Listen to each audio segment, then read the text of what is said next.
자, 이번 시간에는 설계 중에서 아키텍처 설계 부분을 한번 살펴보도록 하겠습니다. 네.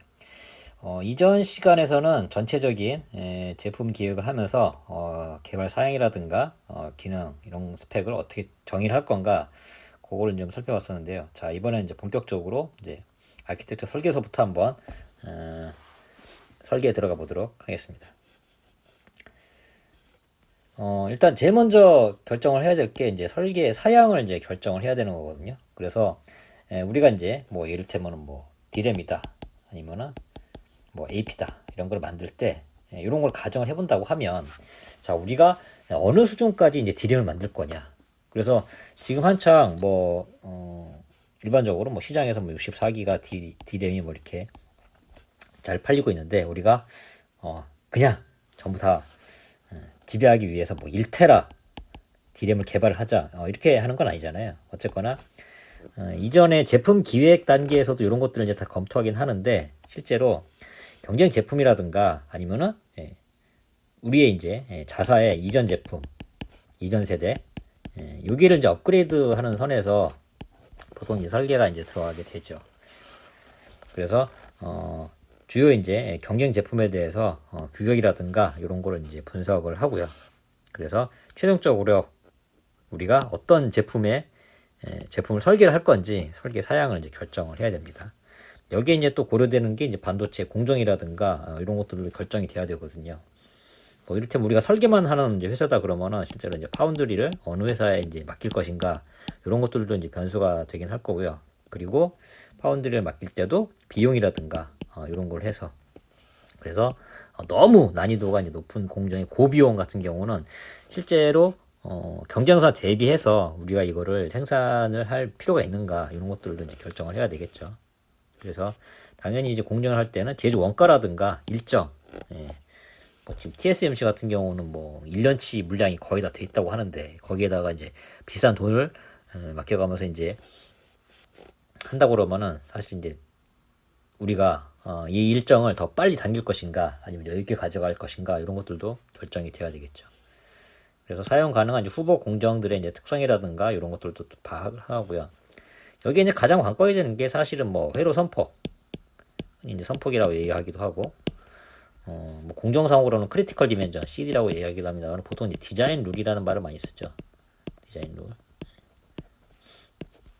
그래서 지금 뭐 파운드리 기준으로 하면은 뭐 TSMC의 뭐 5나노 뭐 이렇게 5나노라는 건 뭐죠? 결국 설계를 할 때 가장 비싸게 들어가는 공정이 최소한 5나노라는 거잖아요. 그래서 우리가 설계를 할 때 뭐 이 구간에서는 간격을 3나노 이렇게 설계를 할 수는 없잖아요. 그리고 5나노로도 할 수 있고 이게 10나노로도 가능하다 그러면 뭐 당연히 10나노로 해야 되겠죠. 그래서 이런 비용이라든가 이런 것들도 다 따져가면서 이제 봐야 된다. 뭐 물론 칩의 크기라든가 면적이라든가 이런 것들도 이제 해야 되겠고요. 자, 그러면 이제 개발 절차라든가 이제 방법을 이제 결정을 해야 됩니다. 물론 이전 단계에서 제품 기획 단계에서 전체적인 개발 계획이라든가 이런 게 나오긴 했지만은 여기서는 이제 아키텍처 단계로까지 가기 때문에 구체적으로 이제 살펴봐야 되거든요. 그래서 거기서 나왔던 개발 계획이라든가 방법에 대해서 다시 한번 이제 리뷰를 이제 해보고요. 그리고 각 단계별로 실제로 설계를 어떻게 할 것인지 구체적으로 이제 들어가야 됩니다. 또한 이뿐만이 아니고 위험 요소. 만약에 쭉 설계를 하다가 만약에 여기에서 문제가 생기면은 요걸 우회하는 다른 방법이 있느냐 이제 이런 것들도 함께 생각을 해봐야 되겠죠. 그리고 물론 일정이라든가 인원 계획이 수립이 되는 건데 요거는 그냥 절차상에서 다 따지는 것이지만은 뭐 회사에서는 일반적으로 보통 뭐 지금 세대에 이제 제품을 이제 설계를 했다. 보통 이걸 이제 N세대라고 얘기를 하죠. 그래서 이제 N 플러스 2, 이 차세대를 이제 설계를 한다 그러면은 이걸 이제 양산에 넘겨주고 양산에서 최적화돼서 설계가 끝났다 그러면은 요 개발 인원이 이제 다시 N 플러스 2를 맡게 되고 그리고 요 N 플러스 2를 맡는 단계에서 또 N 플러스 2단계의 사람들이 이제 설계를 하면서 이 사람들이 이제 양산이 끝나면 다시 또 N 플러스 1이라든가 N 플러스 2로 가는 뭐 이런 단계에서 인원들을 다 효율적으로 이제 배치를 해서 이제 분장을 해서 수행을 하게 됩니다. 그리고 아키텍처를 이제 결정을 해야 되는데 전체 설계 이전 시간에서 전체 설계도에서 설계 단계에서 이제 아키텍처 단계에서 나오는 게 이제 블록도다 이제 그렇게 말씀을 드렸잖아요. 그래갖고 어떤 주요한 기능 단위로 해서 이 칩이 어떻게 움직이는지 이 블록도가 나와야 된다고 그렇게 말씀을 드렸습니다. 이것과 관련돼서 공정이라든가 IP, 뭐 알고리즘 이런 것들이 다 결정이 되게 되고요. 그리고 이 블록에서 이 블록으로 넘겨줄 때 인풋은 뭔지 아니면은 여기에서 넘어가는 아웃풋은 뭔지 이런 인터페이스라든가 이런 것들도 다 결정이 돼야 됩니다. 그래서 요거를 시스템 레벨로 해서 이제 사양서를 이제 작성을 해야 되거든요. 그래서 블록을 이렇게 위에 보여드린 것처럼 다 설계를 하고 요 블록을 설계를 할 때는 뭐 어떤 IP를 사용을 할 것인지 아니면 어떤 뭐 라이브러리라든가 이런 거를 가져갈지 이 라이브러리는 보통 이제 소자라든가 아니면 패턴 이런 것들을 모아놓은 걸 의미를 해요. 그래서 보통은 하나하나 다 이렇게 그려서 하는 게 아니고 이런 것들이 라이브러리 형태로 되어 있어서 이를테면은 뭐 엠보스를 뭐 가져다가 여기 이제 나중에 이제 설계 블럭에다가 집어 넣는다든지 그런 형식으로 이제 만들어지게 되죠. 뭐 더 큰 기능으로 한다고 그러면은 뭐 SRAM과 관련된 뭐 어떤 기능을 여기다가 이제 배치를 해서 요거를 이제 캐시라든가 버퍼로 뭐 사용을 한다든가 이렇게 큰 단위에서의 아키텍처를 결정을 할 수도 있을 겁니다. 그래서 이런 블로그와 관련돼서는 뭐 소프트웨어라든가 이런 것들도 이제 함께 연계되는 소프트웨어가 있거든요.